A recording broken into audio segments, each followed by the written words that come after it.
వార్తలు తయారుగున్నాయి. మరి అంతకంటే ముందుగాల హెడ్లైన్స్. కరీంనగర్లో దొరికినాయి కోట్ల రూపాయల నోట్ల కట్టలు. మాజీ ఎంపీ వినోద్ అని అనుమానాలు కుప్పలు. తాళి కట్టే టైం కచ్చి పోలీసులు ఆపిర్రు పెళ్లి పిల్ల గురించేనట అసలు లొల్లి. సార్వత్రిక ఎన్నికల నగారా మోగింది దేశంలో. యుద్ధానికి సిద్ధమంటున్న అన్ని పార్టీలు. ఒక 3 నెలల సంధి బీఆర్ఎస్ పార్టీకి ఏది చేసినా కానీ కలిసి వస్తలేదుల్లా. అసెంబ్లీ ఎన్నికల్లో ఓడిపోడు దగ్గర కాంచెల్లి దెబ్బ మీద దెబ్బ పడతనే ఉన్నది. సిట్టింగ్లతోని సహా అందరూ పక్క సూపులకు తోడు ఇప్పుడు కొత్తగా అరెస్టులు. అది గిట్లా ఒడవక ముందే చూడుర్రి గా పార్టీ ఎంపీ దగ్గర ఏం దొరికిందో.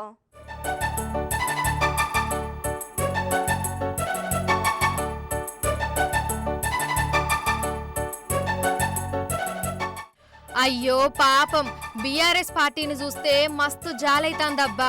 ఇక ఎన్నికలల్లో ఓడిపోవుడు దగ్గరకించి ఆ పార్టీని వదిలిపెట్టిపోయినోళ్లేదప్ప వచ్చినోళ్లను ఏళ్ల మీద లెక్క పెట్టొచ్చు. ఇక ఎప్పటి నుంచో అందరు అనుకుంటున్న ముచ్చట అదేనుల్లా కవిత మేడం అరెస్టు. 6 నెలల సంధి ఆపి ఇప్పుడు పార్లమెంట్ ఎన్నికలు దగ్గరకొచ్చడితో నీగా ముచ్చట సుత అయిపోయింది. ఇన్ని దినాలు ఎందుకాగిందో ఏమో గాని ఇప్పుడైతే సక్కగొచ్చి ఢిల్లీ కేసుకు పోయిర్రు.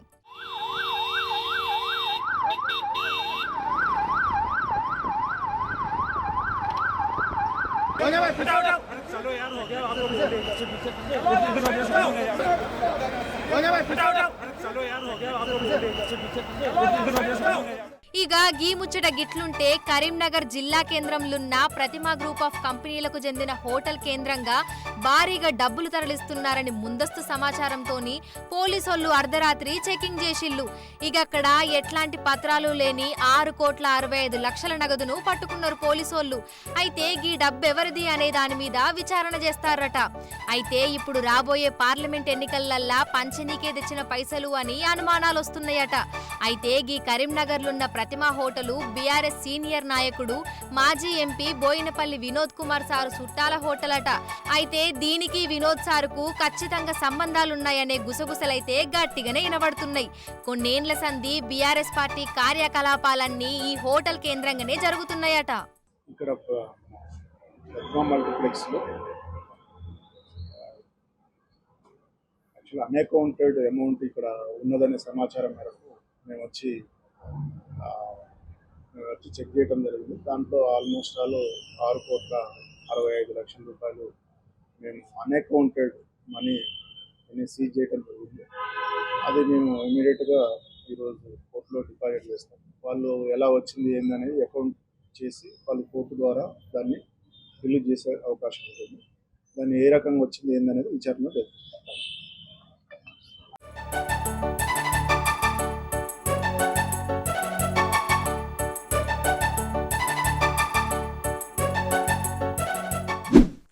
ఇక మన హైదరాబాద్ మెట్రో డిపోను చూసేటందుకు పొద్దుగానే ఒక పెద్ద హీరో వచ్చిండుల్లా.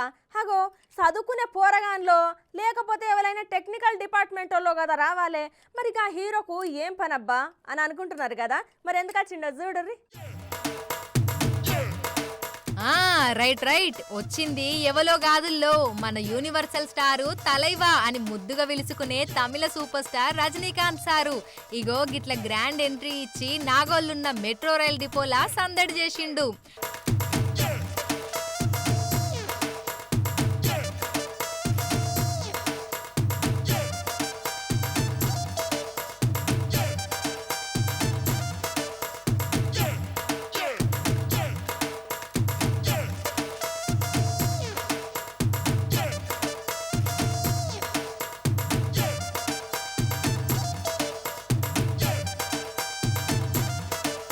అగో ఏడాదికి 1-2 సినిమాలు చేసుకుంటా ప్రపంచవ్యాప్తంగా ఫ్యాన్స్ ని సంపాదించుకున్న రజనీ సారు ఎప్పుడు మస్తు బిజీలు ఉంటాడు కదా. అటువంటి రజనీ సారు గిట్ల మెట్రో రైలు ఎంబటి ఎందుకు పడ్డాడు అనుకుంటున్నారా?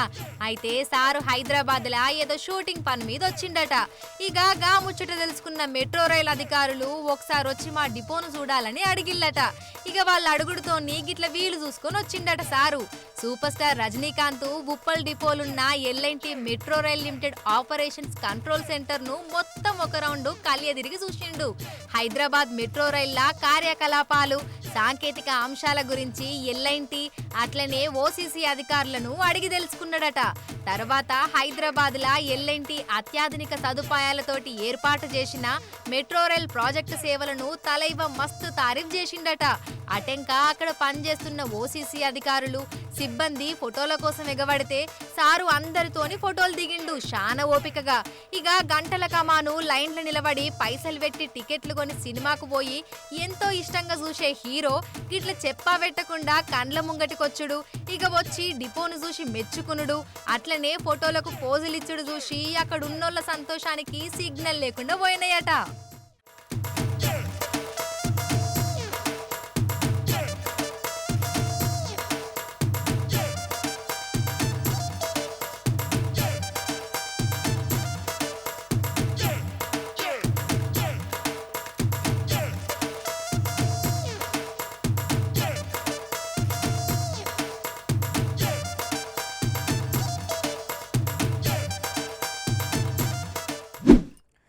బీఆర్ఎస్ అధినేత మాజీ ముఖ్యమంత్రి కేసీఆర్ సార్కు తెలంగాణలే కాదు పక్క దిక్కుల సుత అభిమానులు బగ్గనే ఉన్నారు. అయితే ఎవరు పెట్టిరో ఎందుకు పెట్టిరో తెలియదు కానీ కేసీఆర్ సార్ విగ్రహాల ఫోటోలు కొన్ని బయటకు వచ్చినాయి. ఉల్లా గవేంద చూడుర్రి. ఇక్కడ కనబడుతున్న కేసీఆర్ విగ్రహాలు ఇప్పుడు సోషల్ మీడియంలా మస్తు గిరికీలు కొడుతున్నాయి పోర్రి. ఆగో దాంట్లేముంది ఉత్త విగ్రహమే కదా అని తీసి పారేయకుర్రి. ఎందుకంటే ఇది తయారయ్యేది మన తెలంగాణల గాదుల్లో పక్క రాష్ట్రమైన ఆంధ్రప్రదేశ్లా.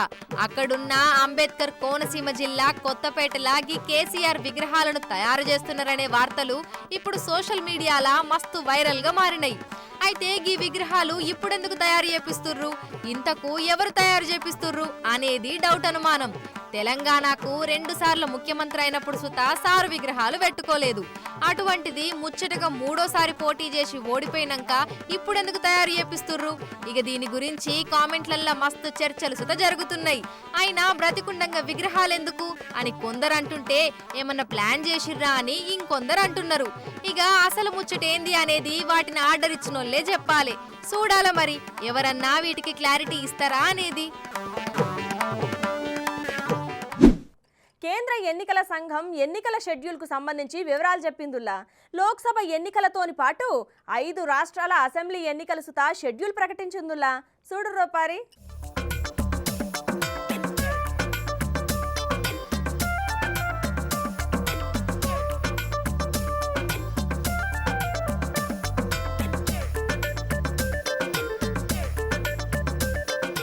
అయితే దేశంలా సార్వత్రిక ఎన్నికల నగారా మోగిందుల్లా. పార్లమెంటు ఎన్నికల షెడ్యూల్ ను కేంద్ర ఎన్నికల కమిషనరు రాజీవ్ కుమార్ శనివారం విడుదల చేసిండు. దేశవ్యాప్తంగా మొత్తం 7 దశలల్లా ఎన్నికలు జరగనున్నాయి. ఏప్రిల్ 19న తొలి దశ, ఏప్రిల్ 26న రెండో దశ, మే 7న మూడో దశ, మే 13న 4వ దశ, మే 20న 5వ దశ, మే 25న 6వ దశ, జూన్ 1న 7వ దశ పోలింగ్ జరుగుతాయట. ఒడిశా, అరుణాచల్ ప్రదేశ్, సిక్కిం, జమ్మూ కాశ్మీర్, ఆంధ్రప్రదేశ్ రాష్ట్రాలల్లా అసెంబ్లీలకు ఎన్నికలు జరగనున్నాయి. ఇక నేటి నుంచి దేశవ్యాప్తంగా ఎన్నికల కోడ్ అమల్లోకి వచ్చిందని చెప్పుకొచ్చిండు. ఇక ఆంధ్రప్రదేశ్, తెలంగాణ 2 రాష్ట్రాలల్లా ఒకే దశల ఎన్నికలు జరగనున్నాయి. మే 13న జరిగే 4వ దశల 2 తెలుగు రాష్ట్రాలల్లా పోలింగ్ జరగనున్నది. ఇక ఆంధ్రప్రదేశ్ అసెంబ్లీ ఎన్నికలకు ఏప్రిల్ 18న అధికారిక నోటిఫికేషన్ ఇస్తారట. ఇక నామినేషన్ల స్వీకరణకు ఏప్రిల్ 15 వరకు, నామినేషన్ల స్క్రూనిటీ ఏప్రిల్ 26, అట్లనే అభ్యర్థుల ఉపసంహరణకు గడువు ఏప్రిల్ 29 అని ప్రకటించింది ఎన్నికల సంఘం. మే 13న ఎన్నికల పోలింగ్, జూన్ 4న కౌంటింగ్ జరిపి ఫలితాలు చెప్తారట. ఎలక్షన్ షెడ్యూల్ వచ్చుడుతోని ఇప్పటి నుంచే ఎలక్షన్ కోడ్ అమల్లోకి వచ్చింది. ప్రభుత్వ అధికారిక కార్యక్రమాలకు సుతా ఈ కోడ్ వర్తించనుంది. రాజకీయ పార్టీలు, నేతలు ఎలక్షన్ కోడ్ను తప్పనిసరిగా పాటించాలని, ఉల్లంఘిస్తే కఠిన చర్యలు తీసుకుంటామని కేంద్ర ఎన్నికల సంఘం స్పష్టంగా చెప్పుకొచ్చింది.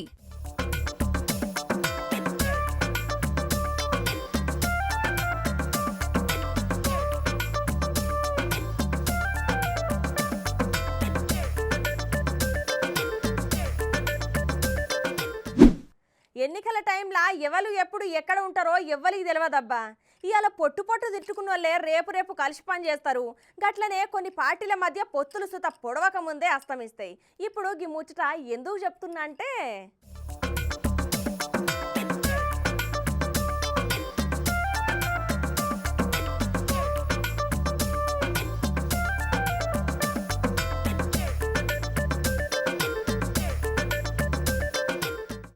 అరే నిన్నగాక మొన్ననే పొత్తు పెట్టుకున్నారు, సీట్లు సుతా వంచుకున్నారు, గెలిచి గిఫ్టులు ఇస్తామని గప్పాలు గట్టిగానే కొట్టుకున్నారు. గప్పుడే చూడుర్రి ఎన్ని ట్విస్టులో. మొన్ననే బీఆర్ఎస్ బీఎస్పీ మధ్య పొత్తు కుదిరింది. 2 బీఎస్పీకి ఇచ్చి మిగిలిన దిక్కుల్లా బీఆర్ఎస్ పోటీకి దిగుతుంది అని చెప్పి అభ్యర్థులను సుతా ప్రకటించిర్రు.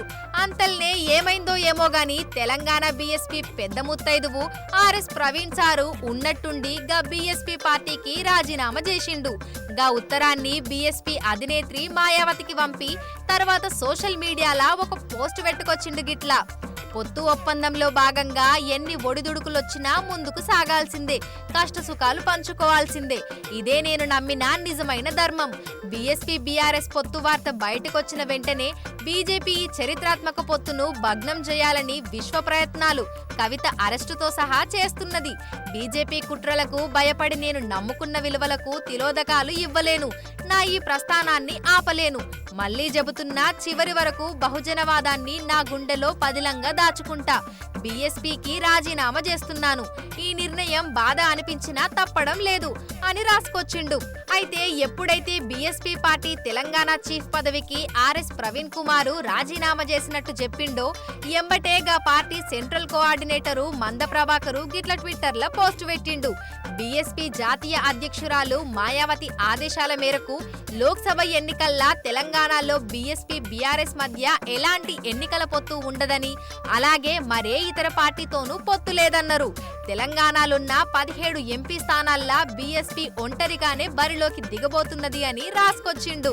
కనీసం బీఎస్పీ బీఆర్ఎస్ 2 పార్టీల మధ్య పొత్తు కనీసం 3 రోజులు సుతా లేకపాయపో. అందుకే అన్నది కొన్ని పొత్తులు పొడవక ముందే అస్తమిస్తాయి అని.